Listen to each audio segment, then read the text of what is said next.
உதவி செய்கிறோம்லங்க, உதவி செய்கிறத பற்றி ஒரு திருக்குறள் இருக்கு பாருங்க, அருமையான திருக்குறள். இந்த பாட்டில் என்ன விலைங்க? 10 ரூபா இருக்குமா? இல்லை இல்லை 10 ரூபா, 7 ரூபா போட்டிருக்கு, 7 ரூபானே வச்சுக்கோங்க. 7 ரூபா தானே இதுக்கு மதிப்பு இல்லைங்கிறார் திருவள்ளுவர்.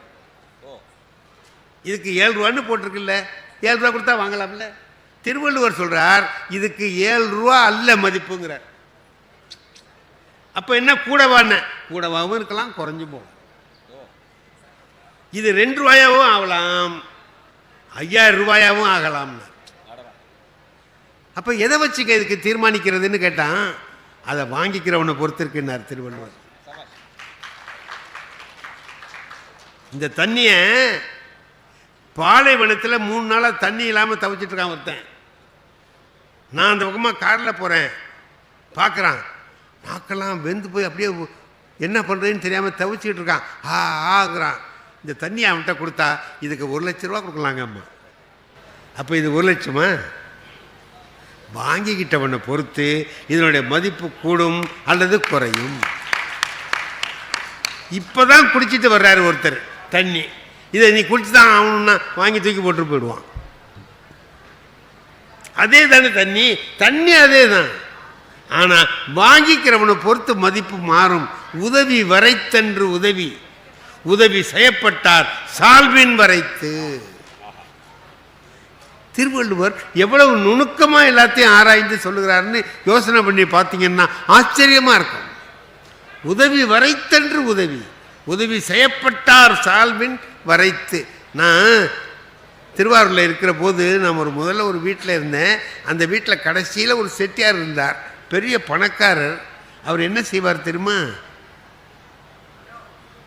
தீபாவளி அன்னைக்கு வர்றவங்களெல்லாம் இந்த ஏதாவது வாங்கிறதுக்கு வர்றாங்கல்ல, பிச்சை கேட்டு வருவாங்க. நம்ம வீட்டுக்கு வந்தால் நம்ம என்ன செய்வோம்? ஒரு 2 வடையை எடுத்து போடுவோம், இல்லை ஒரு 2 இட்லி எடுத்து கொடுத்து சாப்பிட்டு போகணும்னா. சில பேர் எல்லாம் சேர்த்து கொடுத்தாலும் கொடுப்பாங்க, அது பெரிய மனசு உள்ளவன் கொடுப்பான். அந்த செட்டியார் என்ன பண்ணுவார், அப்படி வர்றவங்க எல்லாரையும் உள்ளே அழைச்சிட்டு போவார். வீட்டுக்குள்ளே அழைச்சிக்கிட்டு போய் பந்தி பாய் போட்டு அதில் அவரை உட்கார வச்சு தலைவாழை இலையை விரித்து போட்டு அவருடைய மனைவி இருக்காங்களே அவங்களே விட்டு பரிமாற சொல்லுவார். அந்த அம்மா பரிமாறும். வடை பாயசம், அந்த வீட்டில் அன்றைக்கி என்னென்ன பலகாரம் செஞ்சாங்களோ அவ்வளவும் வச்சு அவருக்கு சாப்பாடு போடுவோம். தண்ணி வேணும்னா தண்ணி கொண்டு வந்து அந்த அம்மா கொடுப்பாங்க. அதுக்கு பிறகு சாப்பிட்டதுக்கு அப்புறம் ஒரு 4 முழ வேட்டி, ஒரு துண்டு கொடுப்பார். வெத்தலை பாக்க வச்சு கடைசியில் 5 ரூபா பணம் கொடுப்பார். இது ஒவ்வொருத்தருக்கும் அவர் செய்வார். அவர் என்ன செய்கிறாருங்கிறது எனக்கு தெரியும். இன்னைக்கு இந்த குறளை பற்றி தெரிஞ்சுக்குவோம் அப்படின்னு நினச்சி வாசலில் நின்ன தீபாவளி அன்னைக்கு ஒருத்தர் வந்தார். அவர் வீட்டுக்கு போயிட்டு வந்தார். ஐயா எங்கே போயிட்டு வர்றீங்கன்னு கேட்டேன். செட்டியார் வீட்டுக்கு போயிட்டு வர்றேன். என்ன என்ன அங்கே என்ன நடந்துச்சு? என்ன நடந்தது சார், எது நடந்துச்சு? சாப்பா போட்டார். அழைச்சிட்டு போய் உட்கார வச்சு இலையெல்லாம் போட்டு, வீட்டில் எவ்வளோ வேலைக்காரங்கிறாங்க, அந்த ஆள் கஞ்ச பொண்டாட்டியை விட்டு பரிமாற சொன்னான் சார். அப்புறம் என்ன பண்ண, அப்புறம் வேட்டி கொடுத்தாரு பாருங்க, 4 முழை வேட்டி. 8 முழை கொடுக்கக்கூடாது, 4 முழை வேட்டி கொடுத்தா. ஒரு துண்டு கொடுத்துருவாரு சார். இங்கே பொத்துனா இங்கே திறக்குது, இங்கே திறந்தாங்க. வேறு எதுவும் பணங்கன்னு கொடுத்தாரா? நான் கொடுத்தான் சார் 5 ரூபா. இந்த காலத்தில் 5 ரூபாய் பிச்சைக்கார பைய சார். யார கொடுத்தவரை வாங்கினவன் சொல்கிறான் பிச்சைக்கார பையன்னா. நான் எடுத்து நோட்டில் எழுதினேன், தலைவாழை இலையில் விருந்து மனைவியே பரிமாறுகிறார், 4 முழ வேட்டி துண்டு ப்ளஸ் 5 ரூபாய் இஸ் ஈக்குவல் டு பிச்சைக்கார பயல். இன்னொரு ஆள் வந்தார். அவர்கிட்ட கேட்டேன், எங்கே போய்ட்டு செட்டியார்கிட்ட. என்ன பரவாயில்ல சார், உள்ளே அழைச்சிட்டு போய் சாப்பாடு போட்டார். எல்லோரும் வெளில கொண்டாந்து போட்டு அனுப்புவாங்க. அவர் உள்ளே அழைச்சிட்டு போய் செஞ்சார். அந்த அம்மா வந்து பரிமாறினாங்க. ஒரு வேட்டி கொடுத்தாரு சார். அந்த காலத்தில் 4 முழம் வேட்டின்னா 8 முழம் கொடுக்கலாம், இதை கொடுத்தார். அப்புறம் ஒரு 5 ரூபா கொடுத்தாரு சார். 5 ரூபா, பெரிய 5 ரூபாயா? பரவாயில்ல சார் அப்படின்னார். நான் அதை எழுதினேன். தலைவாழை இலையில் விருந்து, மனைவி பரிமாறினார், 7 முழம் வேட்டி, துண்டு, 5 ரூபாய் ஈக்குவல் டு பரவாயில்லை. 3வது ஆள் ஒருத்தன் வந்தான். எங்கே போயிட்டு வரீங்க? என்ன ஐயாவிட்டு என்னன்னு? சார், இந்த காலத்தில் இப்படி ஒரு மனுஷன் இருக்கிறது கஷ்டம் சார்.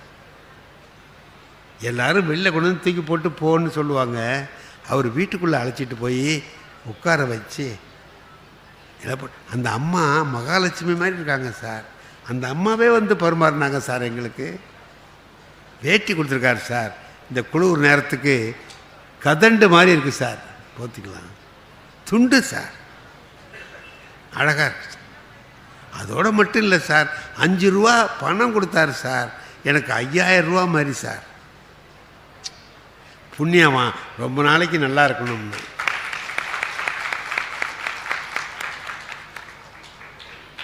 நான் எழுதினேன். 3வது ஆள் தலைவாழை இலையில் விருந்து, மனைவி பரிமாறல், அதே 4 முழ வேட்டி, அதே துண்டு ப்ளஸ் அதே 5 ரூபாய் இஸ் ஈக்குவல் டு புண்ணியவான் ரொம்ப நாளைக்கு நல்லா இருக்கும். இப்போ இவ போட்ட சாப்பாட்டுக்கு மதிப்பு எவ்வளவுன்னு நம்ம சொல்ல முடியுமா? ரூபானா பைசாவில் சொல்ல முடியுமா? வாங்கிக்கிறவன் என்ன நினைக்கிறான் அப்படிங்கிறத பொறுத்து நம்முடைய உதவியின் மதிப்பு கூடும் அல்லது குறையும். அப்போ நாம் என்னடா செய்யணும்னு கேட்டான், யாருக்கு கொடுத்தா ரொம்ப உதவியாக இருக்குமோ அவங்கள தேடி பார்த்து கொடுக்கணும். புளிச்ச ஏப்பக்காரனுக்கு உதவி செய்யக்கூடாது. பாடுபடுறவன்கிட்ட கொடுத்தீங்கன்னா அவன் உன்னை பாராட்டுவான். உன்னுடைய உதவியினுடைய மதிப்பு கூடும், நீ கொடுத்த பொருளுடைய மதிப்பு கூடும். அவன் சொல்கிறான் 5000 ரூபாய்க்கு சமம்ங்கிறான், 5 ரூபாய புண்ணியம் வாங்குறான். அவன் பிச்சைக்கார பையங்கிறான், அவன் பரவாயில்லைங்கிறான். திருவள்ளுவர் எல்லாவற்றையும் எண்ணி பார்த்து சொல்றார். உதவி வரைத்தன்று உதவி, உதவி செய்யப்பட்டார் சால்வின் வரைத்துனார். அப்படி நாம் படிக்கிற பொழுது கூட இதே திருக்குறளை நான் 2வது 3வது படிக்கிற போது படிச்சிருக்கிறேன், 5ஆவதுல படிச்சிருக்கிறேன், 10ஆவதுல படிச்சிருக்கிறேன், புலவர் படிக்கிற போது படிச்சிருக்கேன், இன்னைக்கு படிக்கிறேன். இன்னைக்கு படிக்கிற போது எனக்கு அதனுடைய பொருள் அதிகமாக தெரியுது. என்ன காரணம்னா என்னுடைய அனுபவத்தோட சரி. திருவள்ளுவர் சொல்றார், சும்மா இருக்காதே, ஓய்ந்து இருக்காதே, எப்போதும் படி. எங்கெல்லாம் புத்தகம் கிடைக்குதோ படி, எல்லாவற்றையும் படி.